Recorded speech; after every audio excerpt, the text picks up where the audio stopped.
वहाँ है तो वॉशिंग मशीन हो गया, यहाँ है तो हम लोग माफिया हो गए। कोई चुनौती नहीं है और 440 का पार नहीं होगा। हम ही लोग जो थे उनके voter, fighter voter, core voter, जो हम लोग उनको 40 पार लगाते थे, अब तो जंगल राज का परिभाषा बदल दीजिए। नमस्कार, आप देखना शुरू कर चुके हैं फर्स्ट लुक बिहार। मैं आपके साथ राजद के उम्मीदवार बनाए जाने के बाद आज पहली बार मुन्ना शुक्ला राजद के कार्यालय पहुंचे हैं, जहां राजद के कार्यकर्ताओं द्वारा उनका भव्य स्वागत किया है। वही पत्रकारों से बातचीत के दौरान उन्होंने प्रधानमंत्री नरेंद्र मोदी को लेकर के भी जमकर बोला है। भाजपा पर निशाना साधते हुए उन्होंने साफ तौर पे कहा है कि जब उधर थे तो वॉशिंग मशीन थे और इधर आ गए तो माफिया हो गए। क्या कुछ कर रहे हैं मुन्ना शुक्ला, पहले आप सुनिए। इस बार वैशाली महागठबंधन ने विश्वास जताया, टिकट दिया है, क्या कुछ लक्ष्य होगा, कैसे हासिल करेंगे? वैशाली में हम लोग उस लक्ष्य को पूरा करेंगे। नॉर्थ बिहार में और पूरे बिहार में जो 40 सीट है, महागठबंधन अबरी बार हमारी पार्टी नया कॉम्बिनेशन में 40 सीट पर निकालने का काम करेगा। मोदी जी बोल रहे हैं 400 पार होगा। वैशाली 202 बार से सांसद रहे हैं, उनको कैसे आप सांसद आपके सामने है, कितना चुनौती है? कोई चुनौती नहीं है, कोई चुनौती नहीं है और 440 का पार नहीं होगा। हम ही लोग जो थे उनके voter, fighter voter, core voter, जो हम लोग उनको 40 पार लगाते थे, अब वो सब 40 वहाँ गठबंधन का पार लगेगा। आप लोग अस्वस्थ रहिए, 4 तारीख को देखिएगा अमेजिंग रिजल्ट आप लोग देंगे। ये आरजेडी जाति यादव के समर्थित पार्टी जैसा कि लोग कहते हैं, तो भूमिहार लोग जो है कैसे इस बार वोट करेंगे? और क्या था, बीजेपी कौन पार्टी है? बीजेपी कौन पार्टी?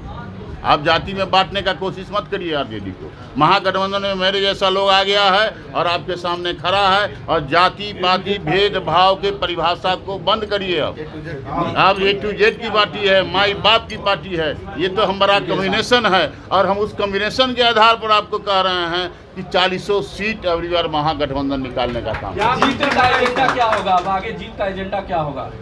जीत का एजेंडा के बाद आप क्या मुख्य लक्ष्य है? जीतने के बाद वैशाली का मुख्य जो विकास है, जो विकास पर वैशाली को जाना चाहिए, जिस प्रखर पर वैशाली को जाना चाहिए, जहां तक नहीं पहुंचा है, मूलभूत सुविधा जो है वो प्राथमिकता होगी हमारी। बताइए, हवाई अड्डा जो है हर बार चर्चा का विषय बना रहता है। अभी तो आपको प्रधानमंत्री से न पूछना चाहिए। आप ही लोगों के माध्यम से हमको पता चला था कि पिछले बार प्रधानमंत्री आए थे तो कह के गए थे कि हवाई अड्डा चलेगा। तो ये तो हम आप लोगों से पूछेंगे कि उस हवाई अड्डा का क्या हुआ, प्रधानमंत्री जी के घोषणा का क्या हुआ। अच्छा, बीजेपी लगातार हमला करती है कि जंगल राज, इस पे क्या कहेंगे आप? अब तो जंगल राज का परिभाषा बदल दीजिए। अब तो अभी जंगल राज चल रहा है, इस सरकार में जंगल राज चल रहा है। आपको देखने को मौका मिलेगा। मंगल राज हम लोग लाए। हमारे नेता 17 महीना में जो नौकरियां उन्होंने दी है 5 लाख का, इसका जवाब देना। पहले 17 साल में क्या किए सो न दे। पहले प्रधानमंत्री जी का घोषणा था 15 लाख रुपया, 2 करोड़ नौकरी। कहाँ गया? कहाँ गया महंगाई? कहाँ गया बेरोजगारी? इसलिए तो हम आप लोग के माध्यम से हम उनसे पूछना चाहेंगे। बीजेपी कहती है कि माफियाओं गुंडाओं को जो है लालू यादव। अब बीजेपी को कौन लाया था? याद करिए, आप लोग तो अनुभवी लोग हैं। 2005 में कौन लाया था इस सरकार को? 2005 में कौन लोग लाए थे इस सरकार को? ये सरकार जो बैठी है, एनडीए की सरकार जो 2005 में बैठी थी, कौन लोग लाया था? वहाँ है तो वॉशिंग मशीन हो गया, यहाँ है तो हम लोग माफिया हो गए।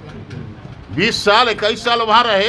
याद करिए आप लोग तो सब कुछ जानते हैं। सब लोगों के बीच की बात है, प्रदेश की बात है। उस समय कौन लाया था उनको? ये भी पूछने का काम करें। देखिए, महत्वपूर्ण सवाल है मुन्ना जी कि अभी भी जब हमने किया तो उसको लेकर आपको क्या? यही तो मेरा प्रश्न है।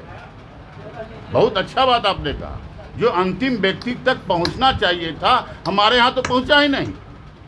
हमारे वैशाली में तो पटाक्षेप किया गया, लोग उपेक्षित करके रखा। लोग वैशाली हमारे लोकतंत्र की धरती है, जनतंत्र की जननी है, जनतंत्र को संदेश देने वाला विश्व में है।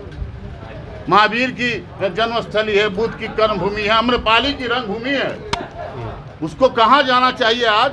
उसके साथ तो अति हुआ, अन्याय हुआ। उसको तो छांट दिया गया। यही बात मैं आपसे पूछना चाहता हूं कि वैशाली जिस स्तर का जगह है, हम लोगों का तो सौभाग्य है कि हम लोग वैशाली पर जन्म लिए। उसको कहाँ जाना चाहिए, आज कहाँ है? दलित समाज को लेकर एक टिप्पणी हुई थी जिसको FIR हुआ। तो आपने सुना राजद के उम्मीदवार मुन्ना शुक्ला ने क्या कुछ कहा। वही आपको बता दें कि उन्होंने साफ साफ भाजपा पर निशाना साधते हुए सीधे तौर पे कहा है कि जब उधर थे तो वॉशिंग मशीन थे और इधर आ गए तो माफिया हो गए। वहीं उन्होंने कहा कि इस बार बिहार में भाजपा का सुपड़ा साफ हो जाएगा, 40 के 40 सीट महागठबंधन के खाते में जाएगी। तो इसी तरह के तमाम खबरों के लिए देखते रहिए फर्स्ट लुक बिहार।